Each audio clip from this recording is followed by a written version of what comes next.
Hey, everybody. Welcome to Live from Coco's Cabinet. Welcome. It's Saturday night. You are here on the show with me, your host, Coco. I am coming to you live here in the cabinet, feeling a bit better, but as you can probably tell from my voice, still pretty under the weather.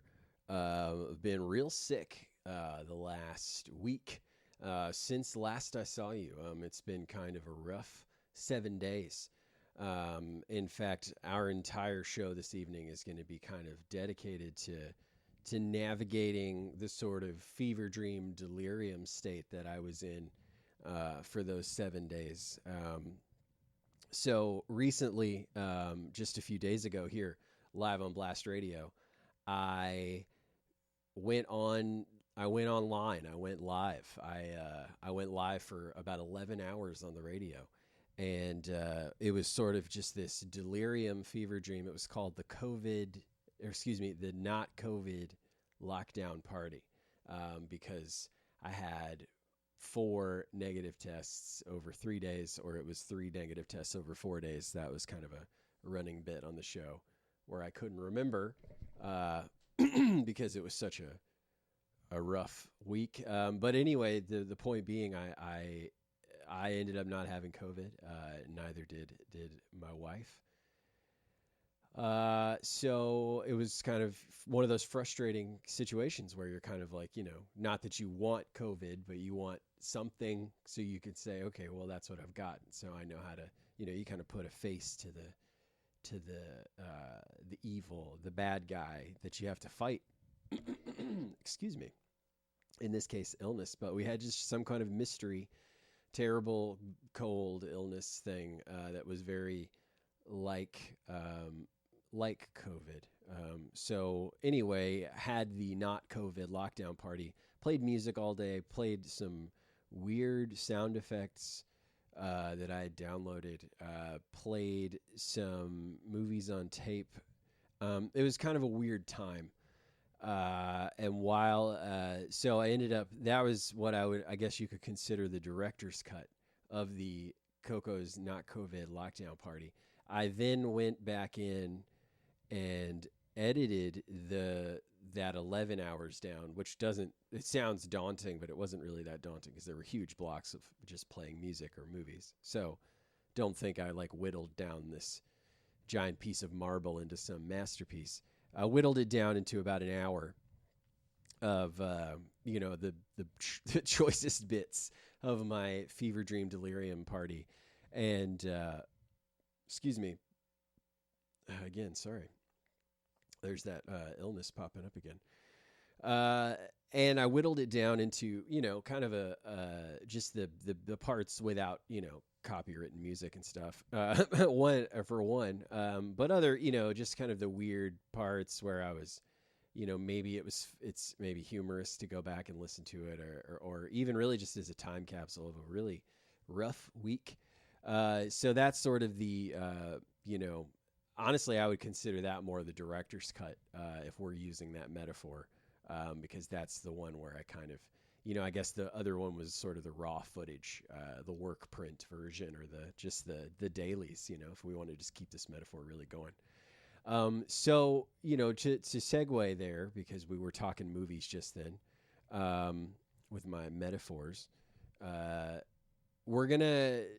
tonight's show is all about trying to recap what happened during that week-long fever dream that I just experienced. And what I often do when I'm sick, and I know this isn't unique to me, lots of people do this, but as I'm cocooning, I love to watch movies, and specifically, often I'll watch kind of comfort movies or things that bring me joy. But this particular week, in 7 days, these last 7 days, I watched, along with my wife, she didn't watch all of these with me, but she was a part of some of these, so I'm including her in this. 21 movies, ladies and gentlemen, in 7 days, which is a pretty good amount of movies, honestly. I feel pretty proud of that. It's a A weird flex, I guess, but I'm taking it. I'm going to flex. So what I thought would be really fun to do for tonight's show is try to do a Fever Dream Delirium wrap-up where we go through and I tell you a little bit about all 21 of these movies that I watched, you know, in a way sort of to just try to make sense of what happened these last 7 days. And also just to kind of show you where my mind goes when I'm ill, you know, both the kinds of movies that I watch and also my, I guess, the takeaways, my ultimate reviews can often be influenced too by the way I feel. You know, you might really identify with a movie more when you're ill and tired than you might otherwise. But anyway, so that's tonight's show, folks. It's gonna be really fun. It's gonna be kind of a mad dash through 21 movies on the Fever Dream recap. Fever Dream.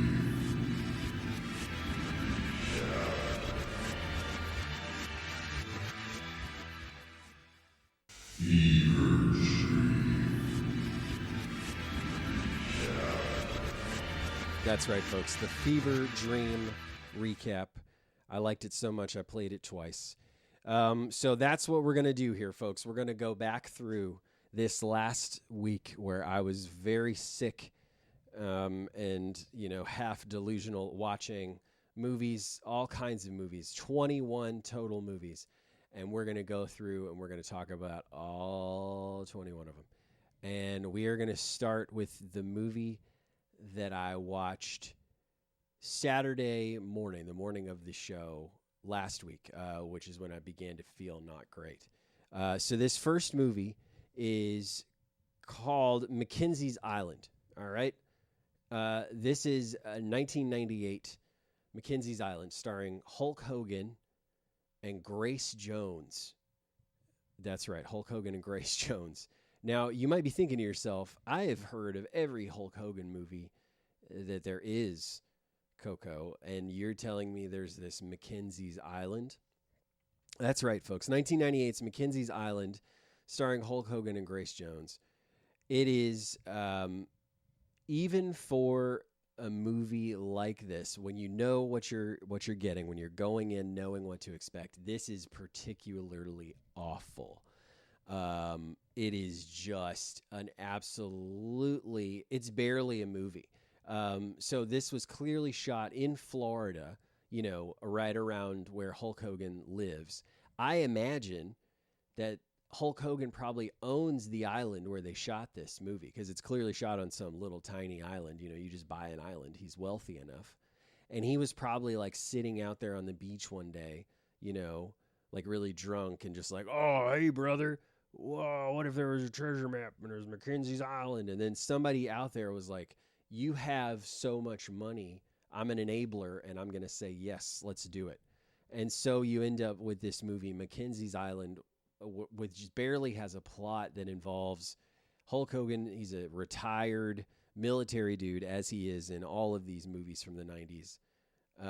Or he's a wrestler, you know, showing his range. And there ends up being, there's like an island on the back of a turtle.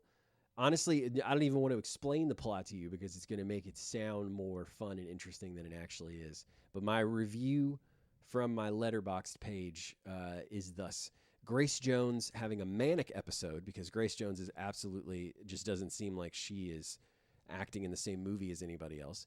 And Hulk Hogan is phoning it in this movie. And that's shocking to me, because one thing that I've discovered after watching multiple Hulk Hogan movies lately, which we'll come back to that because there's another one in this 21 movie Fever Dream streak. When he tries, he can be at least fairly charming. You know, yeah, I'm not talking like he's not out here earning any acting awards or anything crazy like that, but he can at least come across as charming and you know, fun and entertaining. But he didn't even try in this one, and you can really tell. And he is the weakest link in a movie of weak links. And then my favorite highlight is inside of a tent they decided to have a fight between Hulk Hogan and the former WCW WWE wrestler, the Giant, also known as the Big Show later, Paul White, who's, as you might have guessed, whose gimmick is that he's very huge, he's very tall, he's a gigantic man. And so the filmmakers were like, okay, let's have these two characters fight, but let's put it inside of a tent. This giant man, let's put him into a tent and with Hulk Hogan, and let's have the fight in there. Absolute trash. It was terrible. Do not recommend. Don't hunt it down. It's lost for a reason. It should remain lost, just like Mackenzie's Treasure from the movie. All right, so that was first. 1998's Mackenzie's Island. Up next, I watched a movie that I enjoyed much more. Amityville, 1992, It's About Time, which is the full title of the film. This is one of the later Amityville sequels. In fact, I believe this is part 6, I want to say. I really don't remember. It's not important, to be honest. It was directed by Tony Randall, who genre fans probably know best as the director of Hellbound, Hellraiser 2. And that proves to be important because he brings that same kind of crazy energy to this movie. This movie is awesome. It doesn't require any knowledge of Amityville at all, truly. That's why I said it doesn't matter which entry this is in. It is about a cursed clock, and it gets into weird dream logic and doppelgangers and some crazy body horror, some really amazing practical effects and some effects that play with time. And it's honestly, it's one of those like just snuck under the radar, straight to video kind of things where clearly a lot of love and hard work went into this. And it's absolutely worth your time.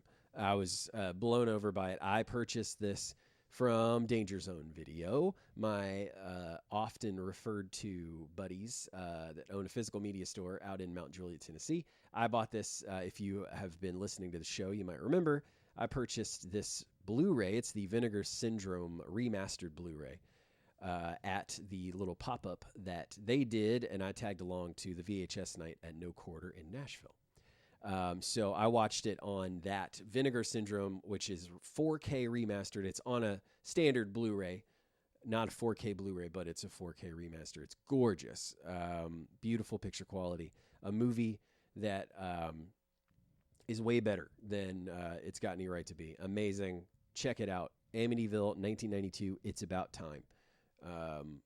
Absolutely worth your time. All right, up next, I, along with my wife, watched Crocodile Dundee. That's right, 1986's Crocodile Dundee. This was the first time I had seen Crocodile Dundee.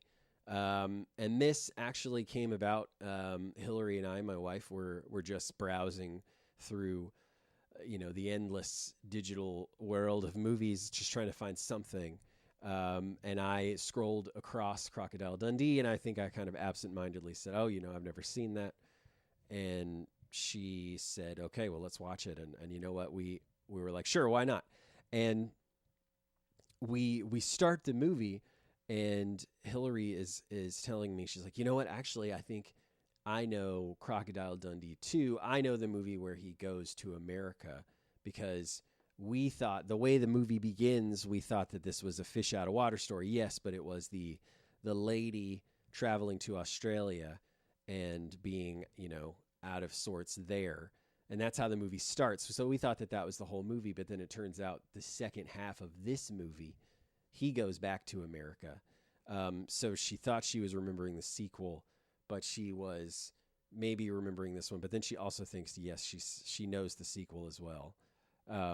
So that's not the first time this happens, actually, in this Fever Dream 21 movie marathon.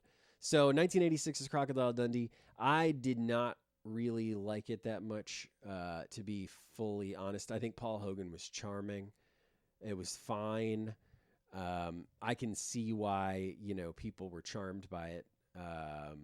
And I don't know, it didn't really work for me. Some of it was funny, some of it was really outdated, and kind of uncomfortable. So for me, it was it was a no thanks. Crocodile Dundee, 1986. All right, up next, I watched the classic 90s movie Mallrats, 1995 Mallrats, of course, directed by Kevin Smith. I had not seen this in a while, and I watched it here in the cabinet on VHS while I was sort of half awake, half conscious, in here laying in a chair with a blanket around me. And I found myself, though, struck by a few things during this rewatch. First of all, while it does definitely have some dated humor, and it is aggressively 90s, which is very chic right now, it is still really funny. I really did laugh, and yes, some of it is childish, of course, but it's Kevin Smith. But I found it still to be charming and funny, and also I really appreciated more the overall comic booky tone of it. It's got a very clear. I mean, you can see here if you're watching me live on YouTube, I've got the version of the poster that looks like the cover of a comic book. If you haven't seen that cover, to my Blast Radio listeners, it's what it sounds like. It looks like the cover of a comic book with our film stars, situated properly like the cover of a comic book. And the people in the film, they kind of fit the archetypes, and the story follows the kind of comic book archetype. And then, of course, features a cameo by Stan Lee. Before that was a cool thing to do. Kevin Smith ahead of his time there. But I just really, I enjoyed it. I think there are rumors of a sequel to come, and I can only hope that if that happens, that maybe we'll get lucky. We'll get a Clerks 3 rather than a Clerks 2. Well, I'll just put it that way, okay, for my Kevin Smith fans, where I would think Clerks 3, I was expecting, pretty much nothing, and then ended up being what I think is one of his best movies ever. And then Clerks 2, where you're like, okay, I mean, yeah, you made a sequel, but did you really need to? So I don't really know if we're going to get a Clerks 3 with a Mallrats 2, but we'll see. And that sounds like algebra. And that's a nice segue into the next big chunk of what we watched over these last 21 days, the Fever Dream. All right. So the night of that aforementioned VHS night at No Quarter, while I was away broadcasting live at No Quarter in East Nashville, my wife Hillary was here at home, and she watched the Hallmark Channel original movie, The Wedding Veil. All right, that's one thing she did the evening that I was away. So she was telling me about this movie last week, sometime the beginning of our fever dream sickness, because we were both sick together. We do everything together.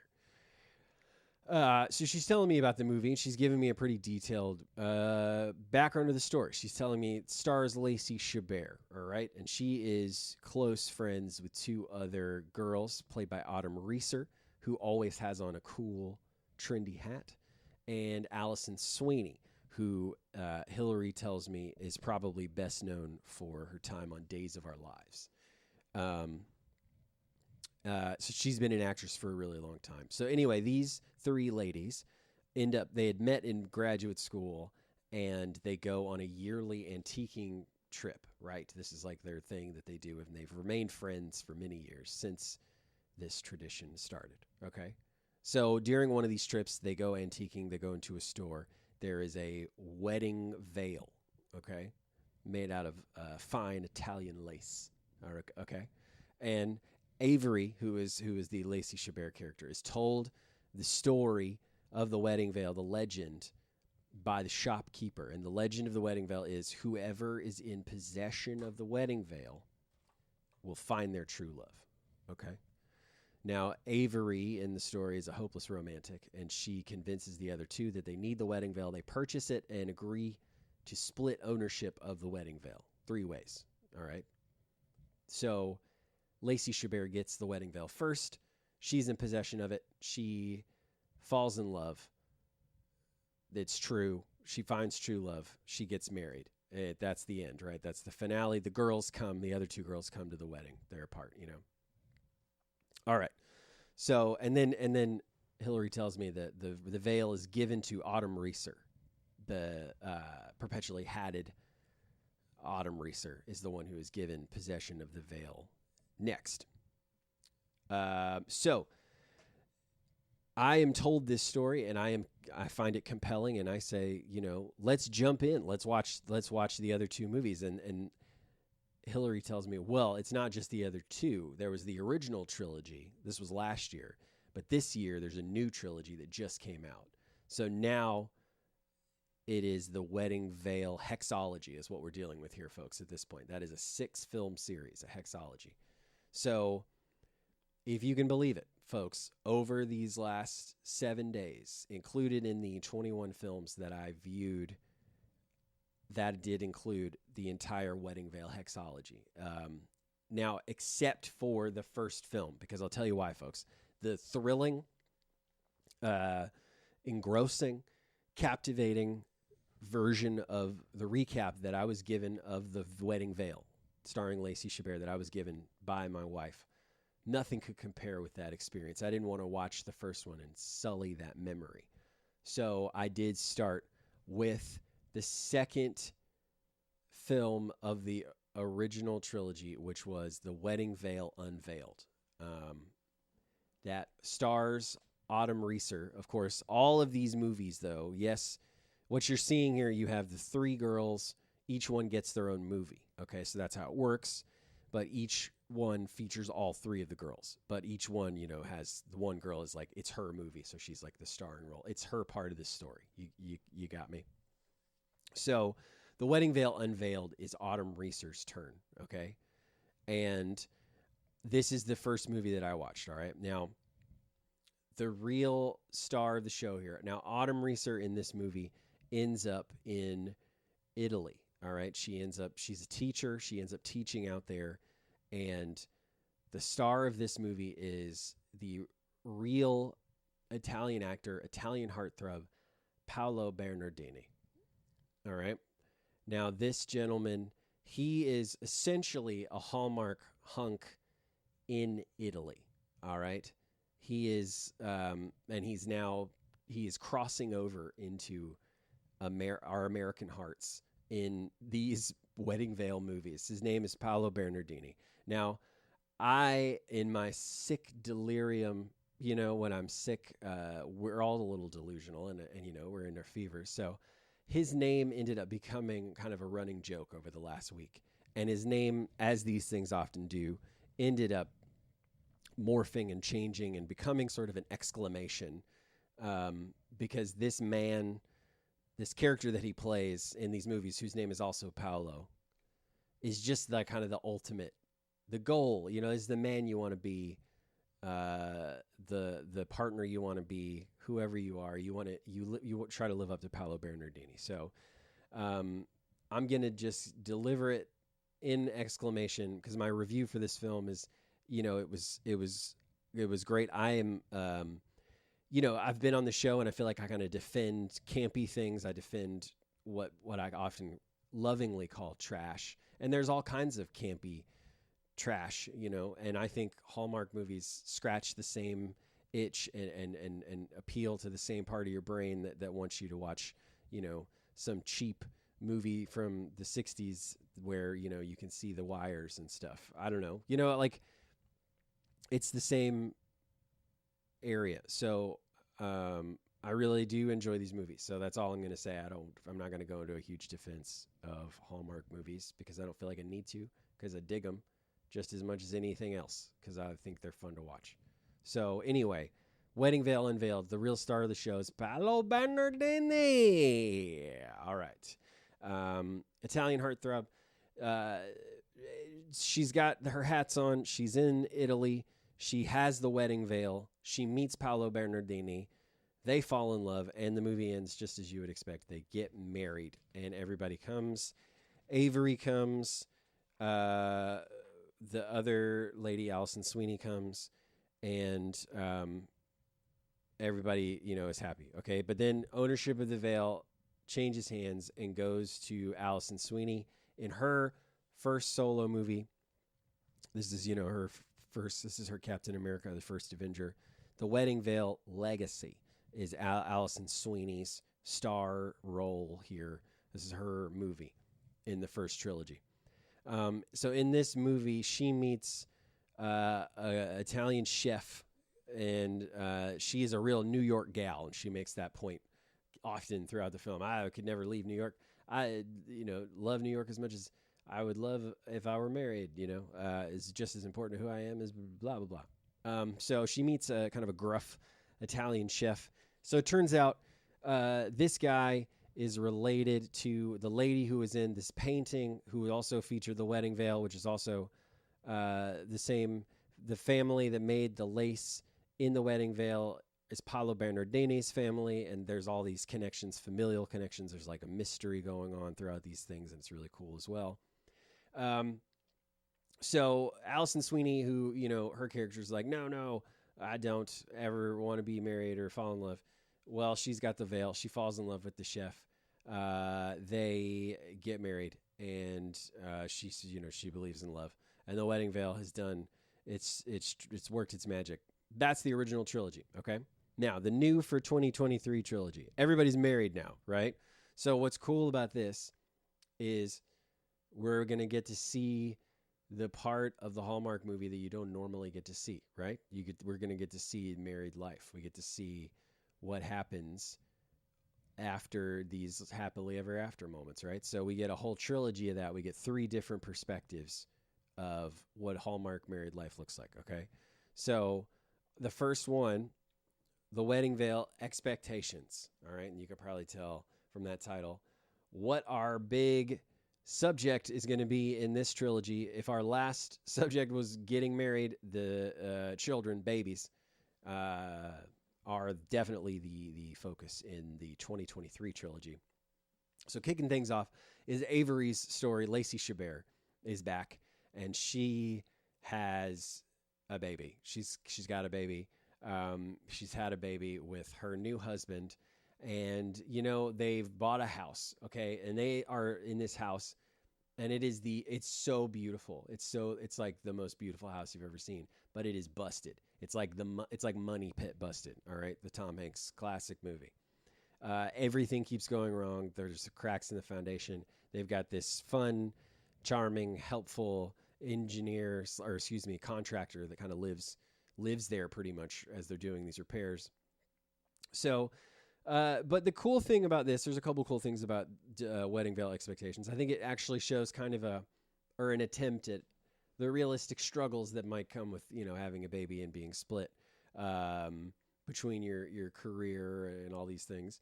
But it also, just from a technical perspective, the director of photography in this movie was either feeling ambitious, or maybe this was somebody's like senior project or something, because there were actually some really lovely shots, beautiful cinematography, well composed, really cool, a lot of neat lighting, using sunsets and stuff. Like I said before, the house where they live is kind of impossibly beautiful, and is shot really well, and that was cool. So, she has her struggles with her baby, because she can't get pregnant.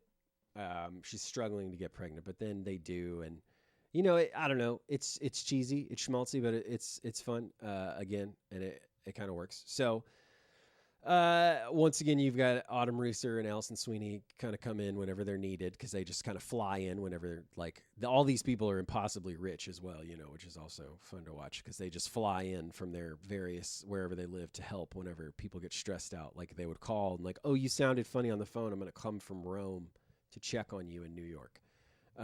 But anyway, Wedding Veil Expectations, first of the new trilogy.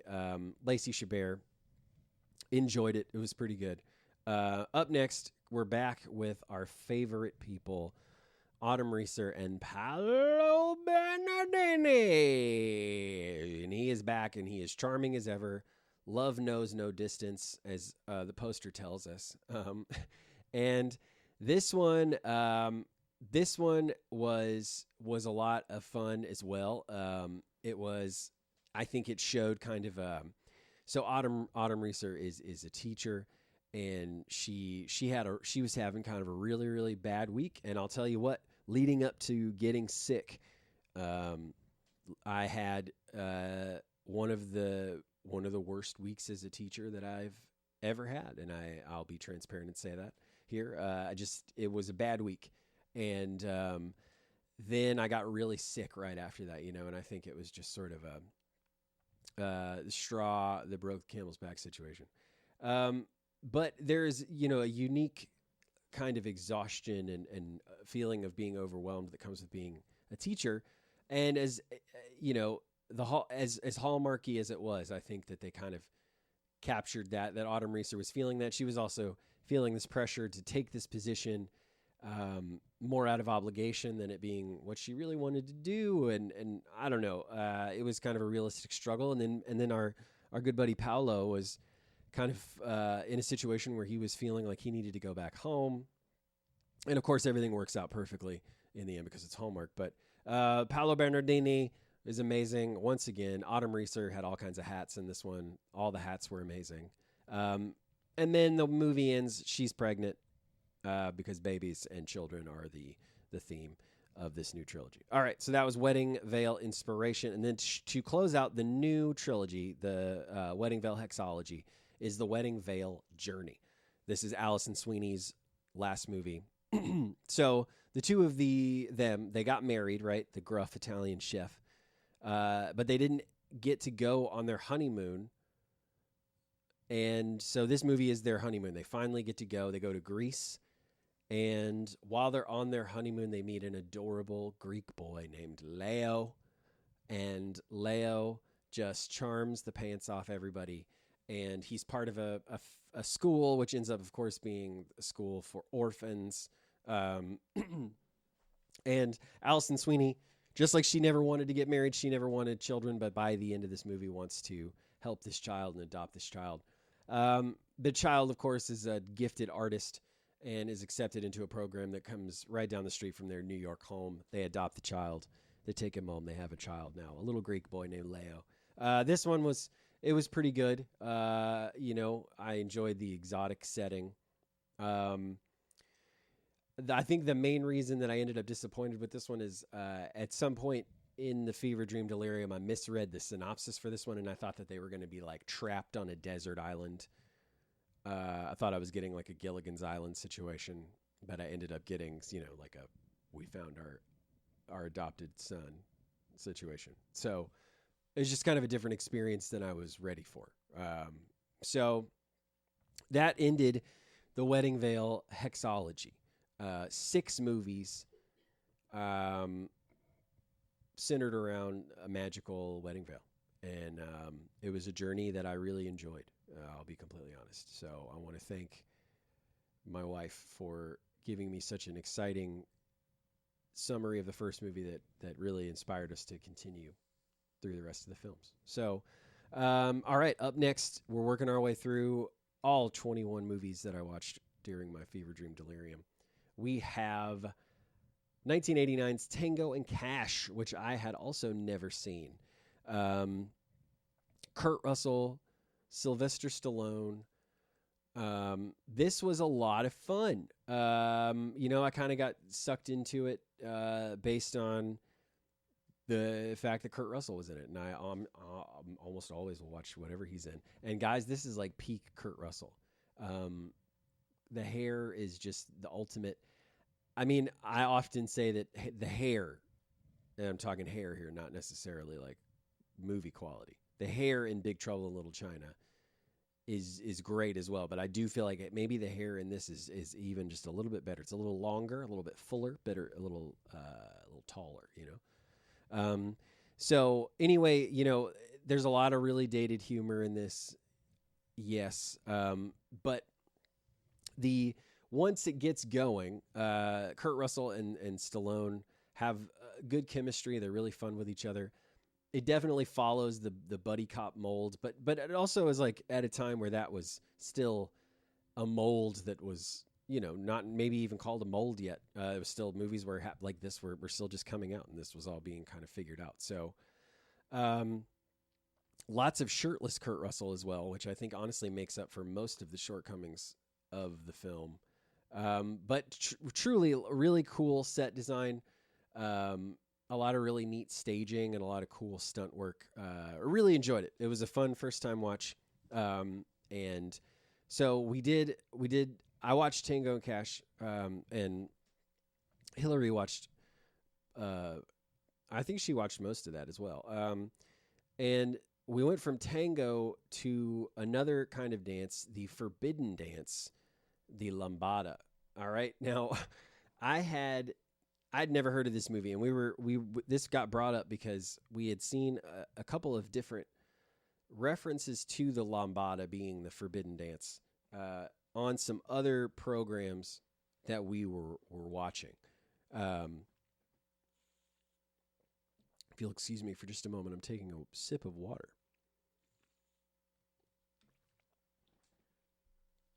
So she asked me, are you familiar with this reference that's being made? And I was like, not really. I mean, a reference to a dance is what I thought. But she says, well, there's this movie, the Lambada, the Forbidden Dance. So we find it and we watch this clip first. It's not a trailer, but this clip that we see is the actress Laura Herring, who I know best from Mulholland Drive.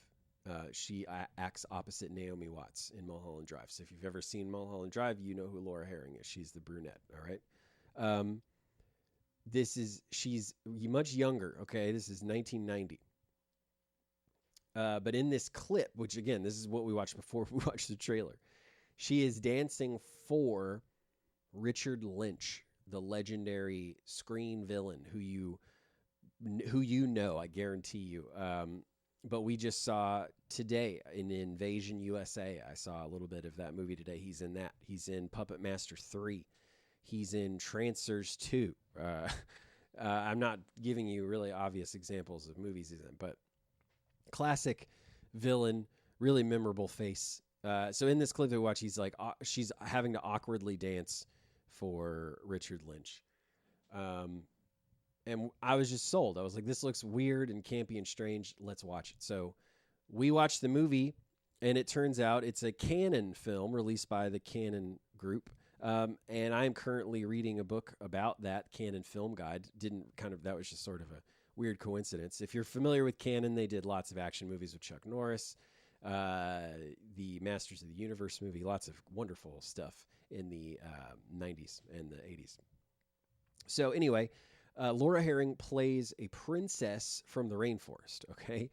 And her village is being destroyed by industrial development, all right? So she goes to America to plead with the company who is destroying her home in the rainforest, and Richard Lynch is the head of this company. She brings with her the village witch doctor, which is played by Sid Haig of House of a Thousand Corpses fame, Devil's Rejects fame, Captain Spaulding, the clown, but also famous for, blaxploitation movies from the 70s and lots of films from the 70s, 80s, and 90s. Sid Haig, legend. He plays a mute witch doctor who is literally magical and does some magical stuff in this movie, and it's wild. Richard Lynch wears a cowboy hat for most of the movie. He's the villain. The movie has a kind of a really aggressive, really rule-followy political message of, we got to save the rainforest, we got to recycle, make sure you use protection, all kinds of fun stuff. And it is wild, and it was a really fun time. The dance moves were amazing. Laura Herring's an incredible dancer, and the choreographed dance scenes were really incredible. And you even get to see Richard Lynch and his creaky pelvis doing the lambada. So if you've never seen it, check it out. It was great. I really enjoyed it. All right, let's keep moving.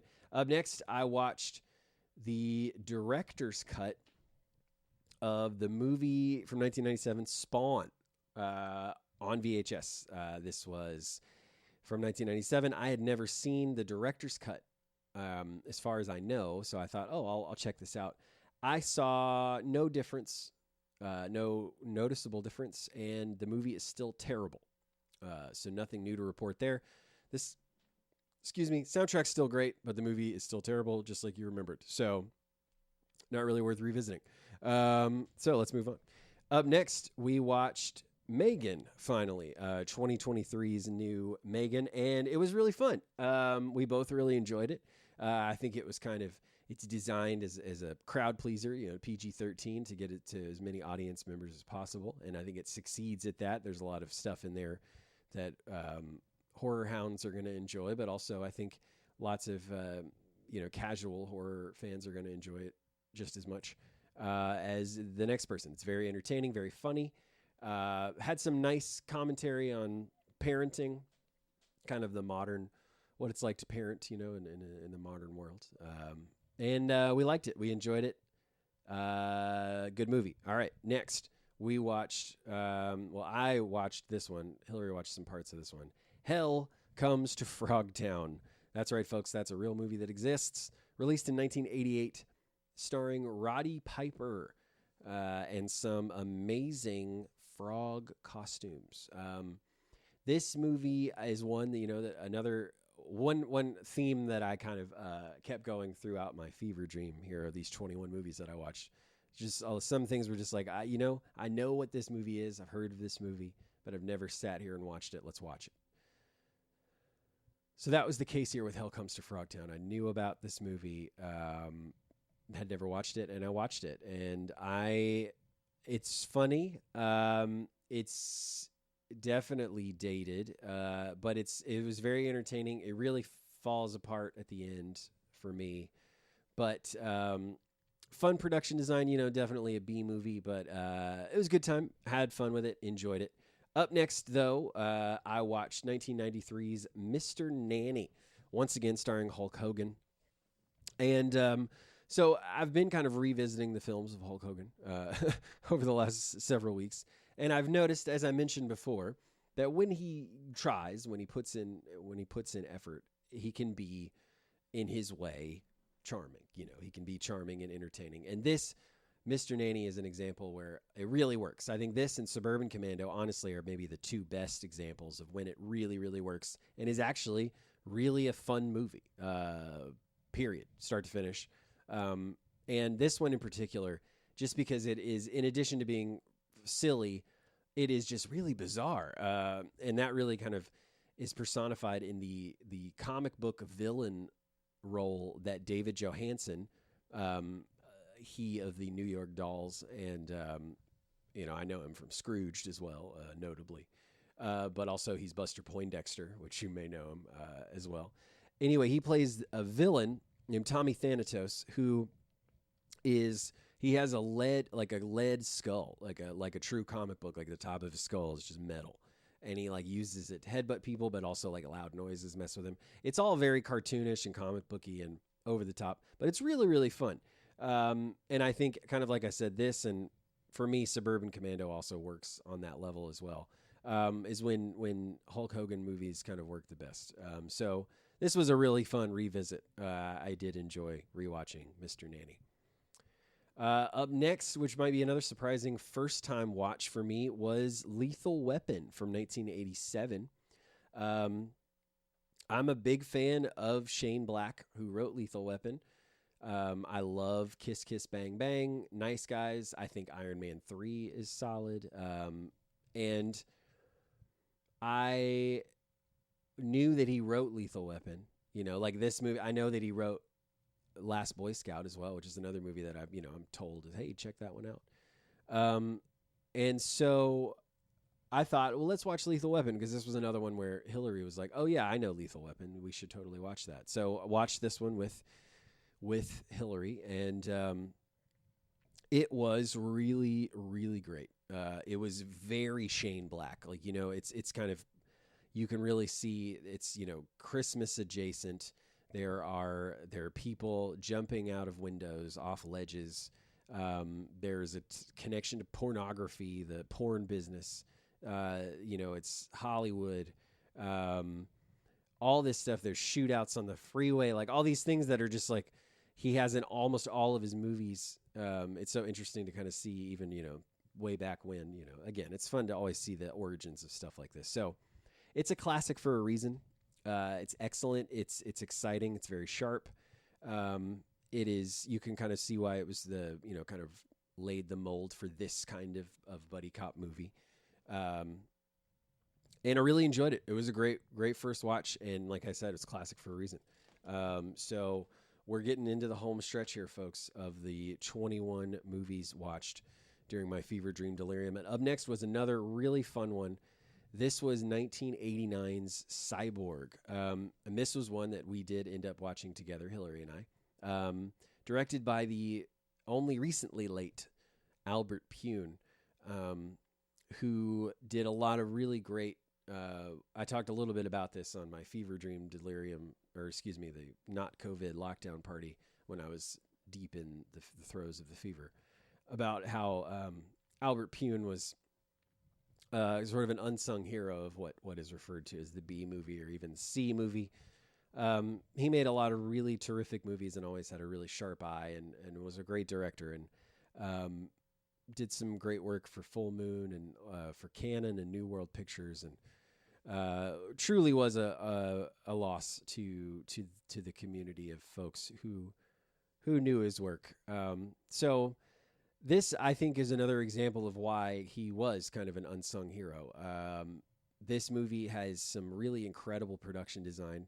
It's a fully realized world. If you're not familiar with the story, it's about a post-apocalyptic world where there are pirates and everybody's got these post-apocalyptic costumes, and there's a virus, and there obviously are cyborgs, as you probably guessed from the title.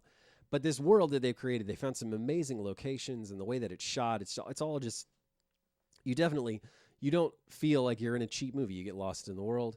Some really well put together shots. There are flaws and faults, and it's a little over the top in a lot of spots, of course, but just a delight.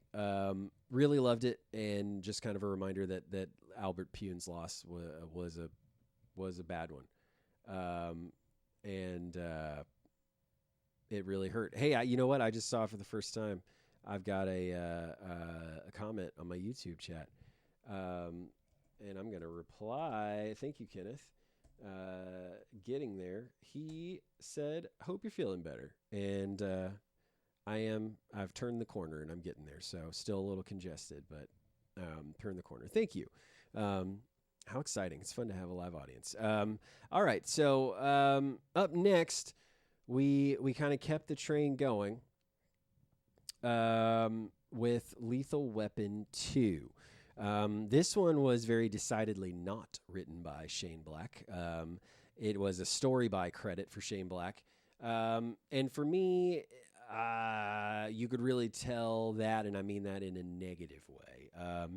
This movie felt like kind of a collection of incidents, that they had kind of pinned onto Post-its onto the story wall, that they were like, yeah, this will be fun. And then it doesn't really go anywhere beyond that. There's like some South African stuff going on. But what's interesting here is this was another situation where when Hillary was kind of not sure if she was remembering the first or the second Crocodile Dundee, she was like, no, this is the good one. This one's got Joe Pesci and Rene Russo, and it does have Joe Pesci, but not Rene Russo, which is part 3. So, neither one of us really enjoyed this one. To be honest, I do still want to keep it going and watch part 3. But Lethal Weapon 2 did not hold the same magic as the first one for me. And for my YouTube audience there, you just saw my cat Bella walk by because she wants to leave the room, I believe. All right, up next, we watched the excellent 1984 Michael Crichton movie Runaway.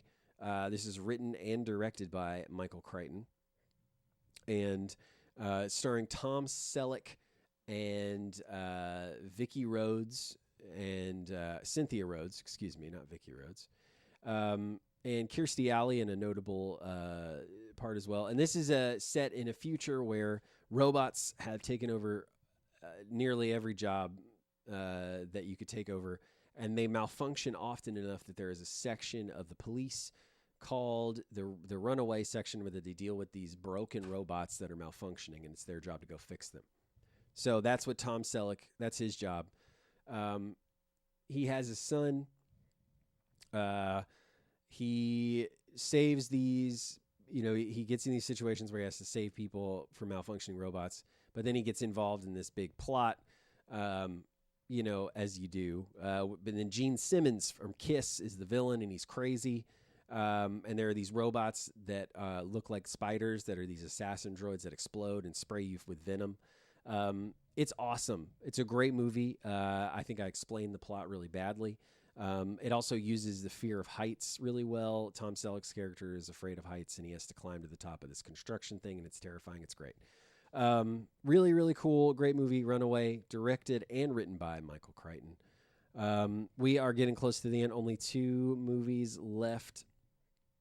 Up next, we watched George Miller's 3,000 Years of Longing, which I was, looking forward to. I'm a fan of George Miller. The trailer looked cool.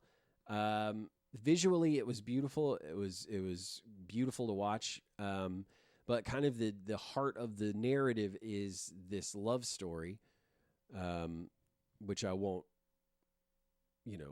spoil anything beyond that. But you could probably tell from the title that a love story would be important. And the love story that is sort of the central love story of the film just didn't work for me.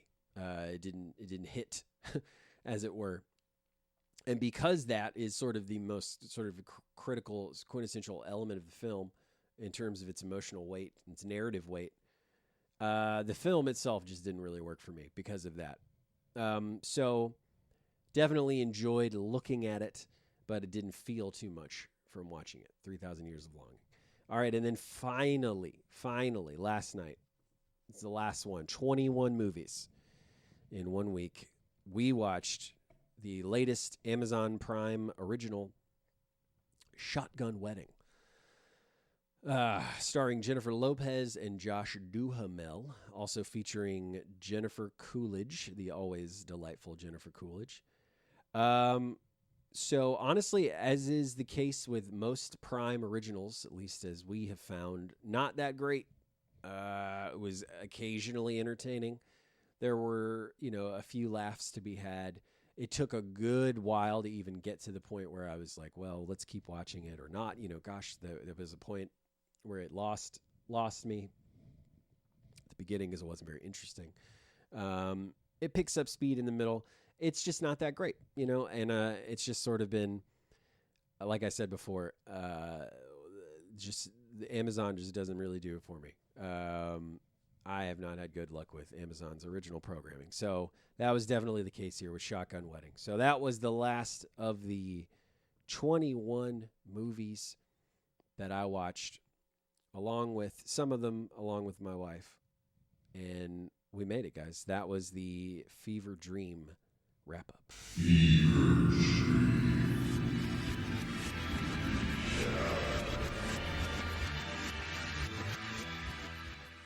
Whew, man, that's pretty exhausting. I don't know about you, but that was pretty exhausting. So if you enjoyed that, if you like that sort of thing, this is exactly what the wonderful social media platform Letterboxd is great for.